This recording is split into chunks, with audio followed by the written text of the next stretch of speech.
रमज़ानुल मुबारक की 27वीं रात बहुत बाबरकत रात है। मैं आपको एक ऐसा अमल बता रहा हूँ कि अगर कोई मोमिन इसको इखलास के साथ करे तो अल्लाह ताला उसे लैलतुल क़द्र का अजर और मुकम्मल मग़फ़िरत अता फरमा सकता है। ये वो दुआ है जो नबी करीम सल्लल्लाहु अलैहि वसल्लम ने हज़रत आयशा सिद्दीक़ा रज़ियल्लाहु अन्हा को सिखाई थी। जब उन्होंने पूछा कि अगर मुझे लैलतुल क़द्र मिल जाए तो मैं कौन सी दुआ पढ़ूँ, तो आप सल्लल्लाहु अलैहि वसल्लम ने फरमाया कि ये दुआ पढ़ा करो, अल्लाहुम्मा इन्नका अफ़ूकुन करीमुन तुहिब्बुल अफ़्वा फ़ाफ़ु अन्नी। नबी करीम सल्लल्लाहु अलैहि वसल्लम ने ये भी फरमाया कि लैलतुल क़द्र की रात को आखिरी अशरे की ताक रातों में तलाश करो, जैसे 21, 23, 25, 27 और 29।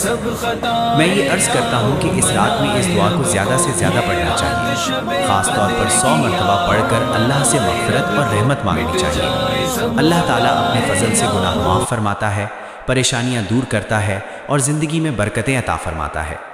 अगर हम अपनी ज़िंदगी में बरकत चाहते हैं तो हमें इत्तेफाक, मोहब्बत और माफ़ करना सीखना होगा, क्योंकि नाइत्तेफाकी और झगड़े अल्लाह की नेमतों को दूर कर देते हैं।